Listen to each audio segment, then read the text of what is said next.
Hello students, today we are here with our worksheet number 38 from the Directorate of Education for class 10 subject science, and we discuss about carbon and its compound, and our today topic is allotropes of carbon. What is allotrope, student? Allotrope means the different forms of the same element having different physical property but same chemical property. It means whenever a element occur more than one form, that it is called allotrope. For example, carbon have many allotropes, student. It occur in different forms like diamond, graphite, fullerene.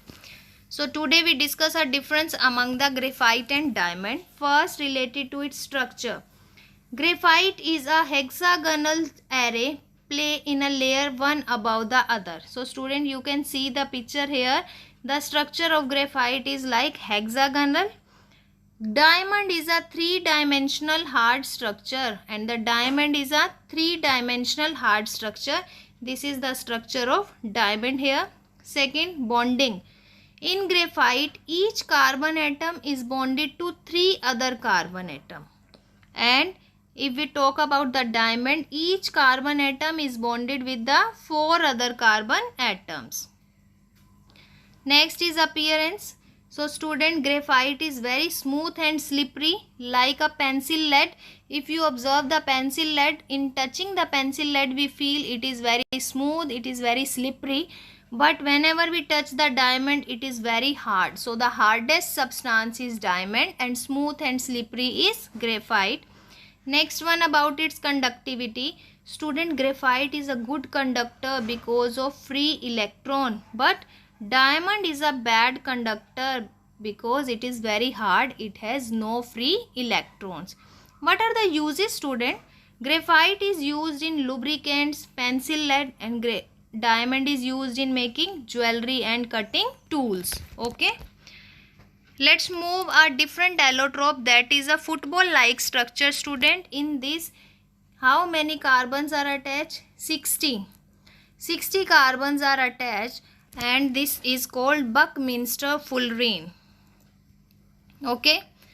Now, versatile nature of carbon. Why carbon is so versatile? Why it is so important is our industry purpose. So student, because the nature of the covalent bonding enables the carbon to form a large number of compounds like organic compound, carbon compound, which may be single bonded, student, double bonded or triple bonded. So carbon is versatile. This is your first question answer, that the nature of the covalent bond enable carbon to form a large number of compounds which may be single bonded, double bonded and triple bonded. So this is make carbon versatile. Next is catenation. What is catenation, student? Carbon has the unique ability to form the bonds with the other atoms, giving rise to the large molecule, and this property is known as catenation. What is catenation? Whenever carbon combine with the atoms of the different elements, it form a chain, and this chain forming property is known as catenation. And the second one property, student, tetravalency. If we talk about the tetravalency, carbon has 6 electron. In first shell it has 2 electron, in second it has 4. It means the number of the valence electron is 4, so it is called tetravalency. And by these 4 carbon atoms, it forms many compounds with oxygen, hydrogen, sulfur and nitrogen.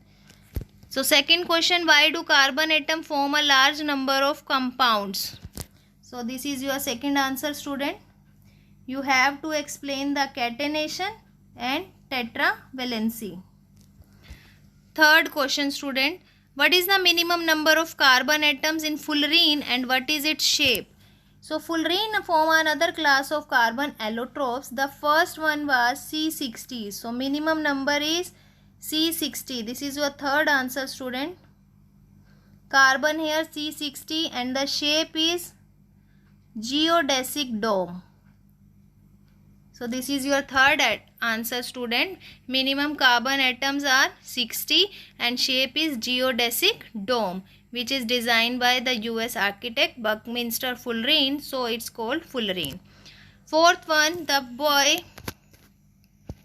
boy sharpen a pencil at the both ends and connect them to the poles of a battery.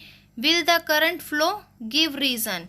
So student, yes, the current will flow because the pencil lead is a good conductor due to the free electron. So this is your fourth answer, student.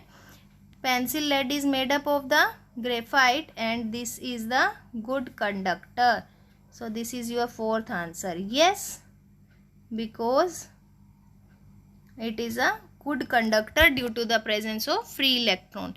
So student, if you like that worksheet and you can understand about the allotropes and their uses, please share with your friend circle and subscribe our channel Learning Light to get the earliest notification of each worksheet. Thank you.